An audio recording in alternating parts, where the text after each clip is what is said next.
Good morning, Scott Redler, Chief Strategic Officer at T3Live.com. Welcome to today's morning call. Sorry, it's starting a little late. It's 5 after 9. Usually on Fridays we do it 8:45. All right, I'm just going to get right down to it. Futures are down about, I think, 8, 9 handles. They've been all over the map from down 17 to almost flat. Last night they were up 10. Very, very volatile trade. So all I want you guys to do is keep taking these high percentage plays. Don't try and be creative. Don't try and short 8 to 12 things. Don't try and play 5 to 7 things for a bounce. Limit your focus. Limit it to, an indice, whether it's the spiders to trade, because there's a lot of action in the spiders. Guys yesterday were making, points back and forth, buying in the hole, shorting rallies, and that really worked. If you look at the course of the week, let me just give you a quick little rundown, all right? Starting Tuesday, if you look over here, this was your day to sell your longs. This was that push through failure. I'm going to get a little closer. High percentage play or something to look at, a day to take notice. And then this was the day where most people got out of their longs and, some acted quick and got short. Or they saw us close on the lows and other indices were well through the lows. It was a time to get maybe even a meaty short. And then yesterday, you had to really pick and choose your spots. And now we're coming into the low. Everyone's talking about 11:0154. The question is, from the high of, 1220 to where we were yesterday down to 1114, can we just break and get crushed through this very, very big area that everyone's talking about? I don't know. Maybe not today. Look what happened, when that head and shoulders pattern triggered. We were coming from the top of the right shoulder all the way to the neckline, and we all knew if we broke 1250, the measured move was down to, about 1170. But look at this little day in there that kind of screwed everyone up because we were oversold. So, you could have got a quick short, but it turned into a better long that day. And then, the big cascading move happened. So I know everyone's thinking, 1070 or thinking 1010 to 1030, which rightly so and could happen. It just might not happen today. This is a very ugly pattern. Here's that head and shoulders top on the weekly, came down. Here's your bear flag, start to break below it. Question is, can it close below this level and then hit down to, this level from last summer, which to me will be very, very big support. So since we do trade on a micro and macro level, I would say trade versus this low first. Spiders. Let me put the spiders up so you could, because that's basically what a lot of us have been trading. This is the low from yesterday is what? 111.30. We've been through it this morning. We're above it. If you want to be long versus this level, you could try it. Okay, if it breaks this level, this is the level that you watch. This is at 110.27.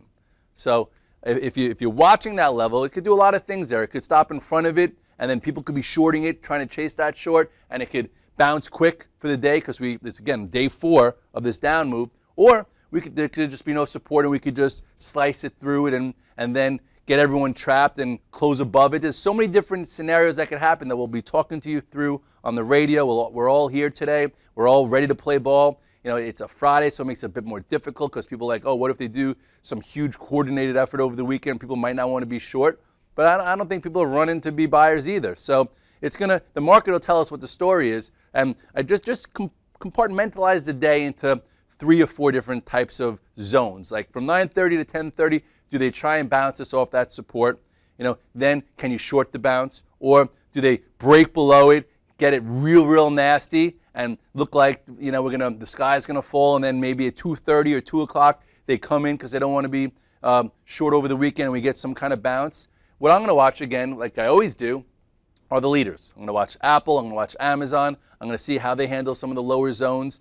There's not many other leaders to watch really, so that just shows you how weak we are. And I might even look at some of the situations that have been fully crushed, like the OAHs. The OAHs, to me, there's a shot here that maybe it's buyable. This was the huge move lower during the head and shoulders pattern. Here was the wedge. It's already triggered to the downside, went through the low of the year, and then had some follow through, tried to trade a little off it. So look at 108.31 or perhaps a little bit below it. Those stocks have been so crushed. We're coming into some big support. So I don't think you short the OAHs into this area. You missed your opportunity there.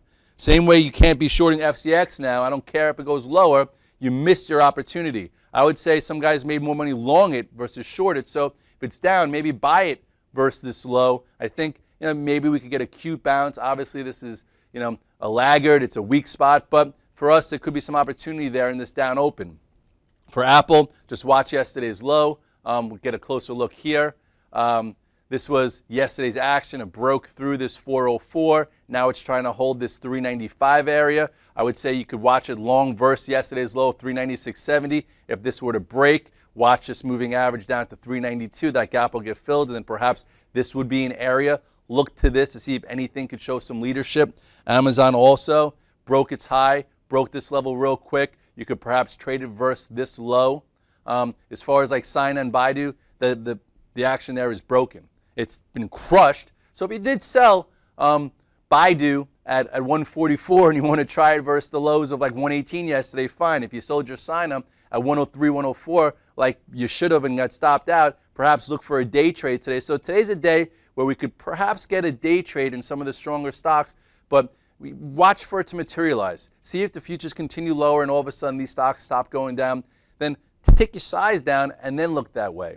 Again, if you're looking to be short and you're like, I got to short the break of 1101, it could happen, but just don't press because, again, 1220 on Tuesday to 1110 right now, it's 110 handles in 4 days, not the easiest trade. It's never an easy trade, but sometimes you have better setups than others. As far as gold's concerned, another huge down move. This was we said that it was a little wishy-washy coming into this area, that you could only be in tier 1 at best.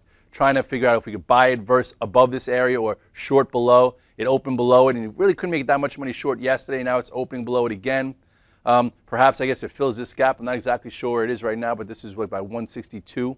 This was that telltale day, when it tried to break out. It closed pretty weak. This was your get out of your momentum, get out of your tier 2 or tier 3, considering where it's come from. But anyway, watch it, just for trades. I know people have been very chopped up with gold.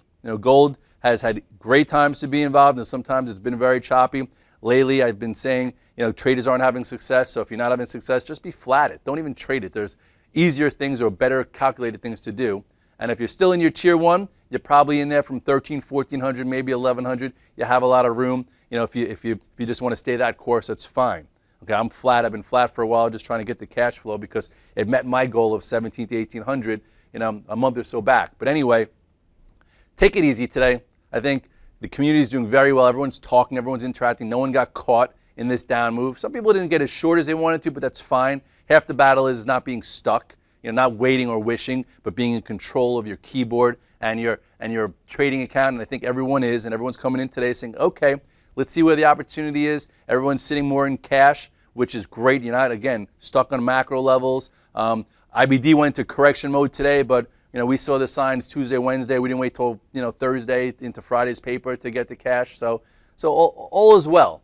I know there's a lot of problems out there. There's a lot of headlines out there, and some things we just can't control. But again, the only thing you can control is how you handle the day, how you control your family's finances, and how you maneuver this volatility, because there's a lot of it.